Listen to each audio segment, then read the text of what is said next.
కేసులు అంటే క్రిమినల్ కేసుల్ని ఫైల్ చేయాలని కూడా మేము డిమాండ్ చేస్తున్నాం. ఎందుకంటే మొన్నే మనం చూసాం తెలంగాణలో ఒక సినిమా ఫ్యాన్ షోకి అల్లు అర్జున్ గారు వస్తే ఆయనకి సంబంధం లేకుండా తోపులాట జరిగినప్పుడు అక్కడ ఒక మహిళ చనిపోతే అల్లు అర్జున్ గారి మీద 105 BNS పెట్టడం జరిగింది. మరి అలాంటప్పుడు ఇక్కడ ప్రతి సంవత్సరం లక్షలాది మంది వస్తారని తెలిసి వాళ్ళకి సేఫ్టీ కల్పించి వాళ్ళకి అన్ని సౌకర్యాలు అందించి వాళ్ళకి టికెట్లు ఇవ్వడానికి క్యూలో ఏర్పాట్లు చేయాల్సిన బాధ్యత ఉన్న చంద్రబాబు నాయుడు గారి నుంచి టీటీడీ చైర్మన్ పాలక మండలి నుంచి కింద స్థాయి ఎస్పీ వరకు మరి అందరూ బాధ్యత వహించాలి కదా.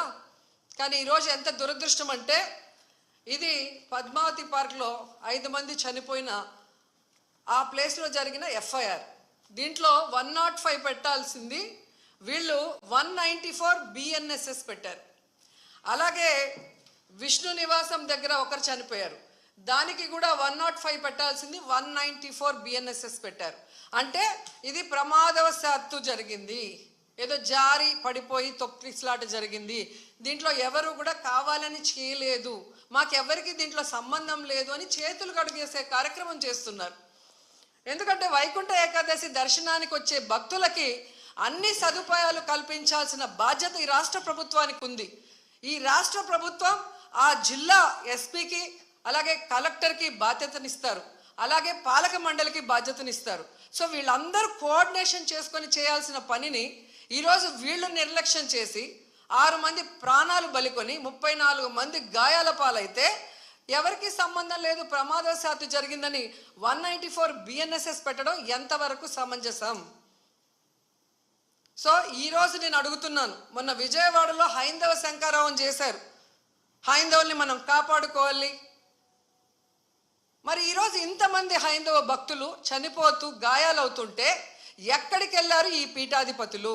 ఇప్పుడు బయటికి రండి, బయటకు వచ్చి తిరుమల పవిత్రతను కాపాడండి, అక్కడ చనిపోయిన వాళ్ళ కుటుంబాలతో మాట్లాడండి, ఆ చనిపోవటానికి కారణమైన ఈ ప్రభుత్వాన్ని పాలక మండలిని నిలదీసి వాళ్ళ మీద క్రిమినల్ కేసులు పెట్టేంత వరకు మరి ధర్నా చేయండి.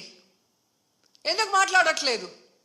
అలాగే మీరు మొన్న చూస్తే అసలు లడ్డూలో కల్తీ జరగకపోయినా వీళ్ళు చెప్పిన అబద్ధాన్ని వీళ్ళ కూటమి ప్రభుత్వంలో ఉన్న బీజేపీ మాధవీలత గారు వందే భారత్ ఎక్స్ప్రెస్లో భజన చేసుకుంటూ వచ్చి ఎన్ని రకాలుగా మాట్లాడిందో మనం చూసాం. నిజంగా మీకు దేవుడి మీద భక్తుంటే భక్తుల మీద